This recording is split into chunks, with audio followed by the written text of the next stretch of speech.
Leur rappelle très gentiment que si jamais ils n'arrivent pas à faire ce qu'on leur demande, bah c'est 8.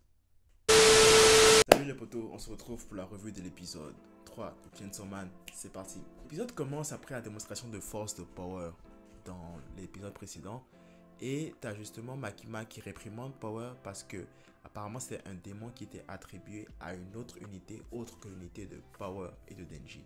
Et du coup, Power risquait la prison parce qu'elle a tué un démon qui n'était pas attribué à son unité. Les gens remarquent qu'il y a une certaine législation qui encadre ce métier de chasseur de démons. Apparemment, dès que tu touches à un démon qui n'est pas attribué à ton autorité, tu encours certains risques. Tu peux même te faire arrêter. Ah, t'as Power qui essaie de se défendre en mettant la faute sur Denji. Puis ça part en petit embrouille entre Denji et Power. Il y a cette scène-là qui m'a un peu perturbé dans cet épisode.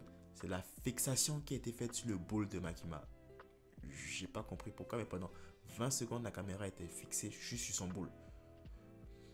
Fan service ou pas, je sais pas, j'étais pas vraiment chaud par rapport à ça. Anyways, t'as Makima qui réaffirme à Denji et Powers son envie que les deux puissent pouvoir travailler ensemble correctement. Il leur rappelle très gentiment que si jamais ils n'arrivent pas à faire ce qu'on leur demande, bah c'est 8. Après, t'as Denji et Power qui sont en train de se poser, qui sont posés quelque part devant des distributeurs de boissons. T'as Power qui explique à Denji qu'elle a un chat qui est prisonnier d'un démon et qu'elle a voulu sauver mais qu'elle n'a pas pu parce que Makima l'avait récupéré juste avant. Et là, t'as Power qui explique à Denji qu'elle déteste tout, humain, démon, mais que ce chat-là, c'est toute sa vie, quoi, littéralement. T'as Denji au début qui dit ouais, le chat, ça vaut rien, je préfère Pochita.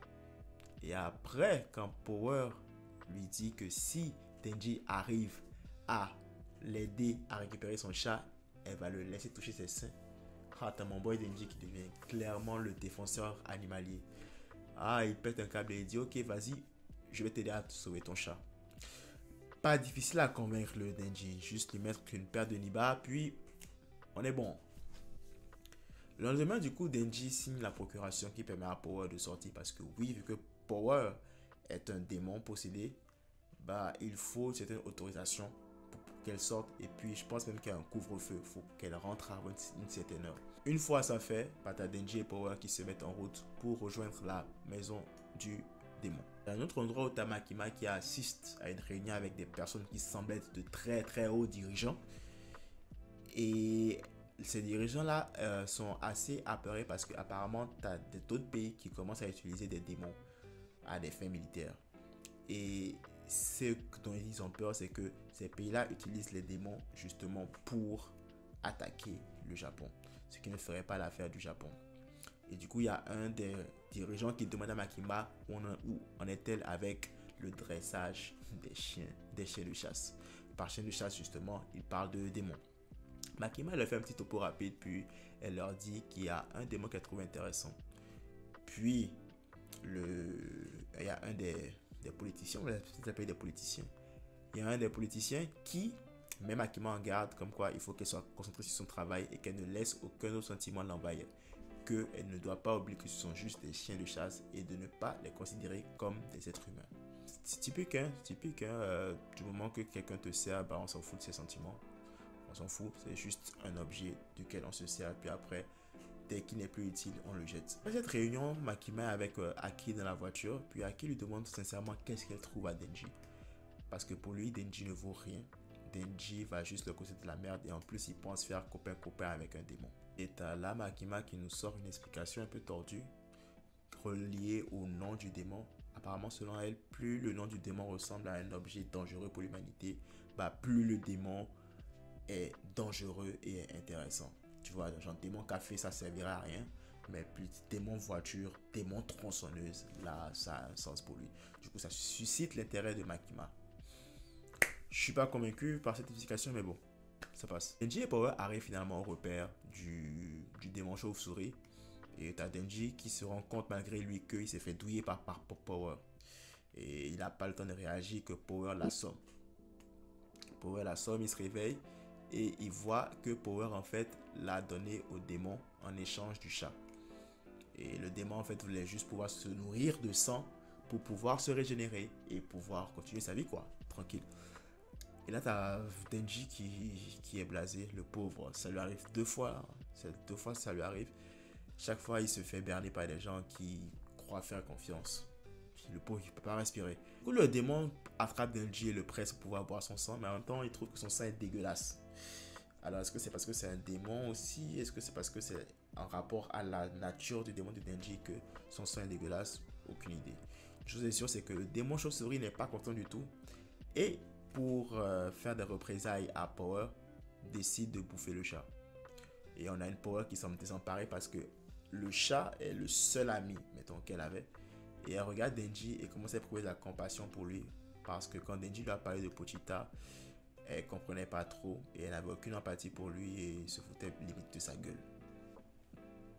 Et donc c'est sur cette scène là où Denji regarde Power le regarder avec empathie que le démon chauve-souris attrape Power et la bouffe aussi. Sympa. Il décide alors d'aller chasser parce qu'il se dit qu'il n'a pas assez mangé à sa faim. Donc il préfère aller prendre de la chair fraîche pour avoir du sang assez goûteux. Ok, pas de problème. Il s'envole et là t'as Denji qui l'attrape au vol et qui s'agrippe à lui. Denji boit son sang. Alors je ne sais pas si c'est pour se régénérer. Je ne sais pas quel délire ils ont dans ce anime avec boire le sang des démons. Est-ce que ça régénère? Est-ce que ça donne un peu plus de force? Aucune idée. Je pense qu'on le saura peut-être dans les prochains épisodes. Une chose est sûre, c'est que Denji se transforme en Chainsaw Man. Et là commence un combat épique entre le démon chauve-souris et Denji. Combat très bien animé, rien à dire. C'est vraiment magnifique. Surtout s'il faut regarder le combat en x2. Waouh, c'est un régal pour les yeux. Alors tu as le classique, hein, tu as les déchirures à la tronçonneuse, tu as des immeubles qui sont brisés, des voitures qui sont renversées, des personnes qui courent de gauche à droite. Et là tu as le démon chauve-souris qui lance une voiture sur Denji pour tester son humanité. Bien sûr, Denji attrape la voiture et lui dit: tu crois vraiment que je me préoccupe des humains? En gros, il explique au gars qu'il se préoccupe de lui-même. Et il nous sort une phrase comme quoi toute sa vie, il a accepté ce que la vie lui donnait, sagement, avec patience. Il crevait et il acceptait tous les affres de la vie avec patience.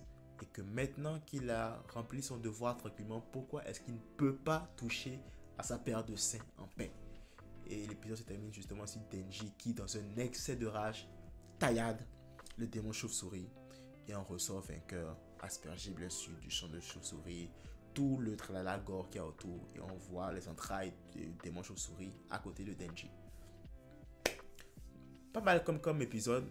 Niveau action, il n'y a rien à redire. C'est 100%, c'est classe S, c'est tout ce que tu veux, c'est génial. Mais j'ai un petit problème avec le scénario. J'ai l'impression qu'il est lent, qu'il est très lent. On a l'épisode 3 et tout ce qu'on sait, c'est que Denji aime des seins et qu'il a eu une période de vie difficile avant de rejoindre les chasseurs de démons. Mais qu'en est-il de l'histoire même? C'est quoi Chainsaw Man? Pourquoi? C'est quoi l'histoire de Chainsaw Man? C'est quoi l'intrigue? On n'en a aucune idée et il n'est pas prêt de savoir en fait. Je ne sais vraiment pas pour vous, mais pour moi, je trouve que c'est un développement lent au niveau du scénario. Bon, j'espère que les prochains épisodes vont quand même faire un petit effort dans ce sens. Sinon, niveau combat animation, c'est juste parfait, magnifique. Mais je ne pense pas que ce soit de ça que la série parle. La série ne parle pas de combat juste.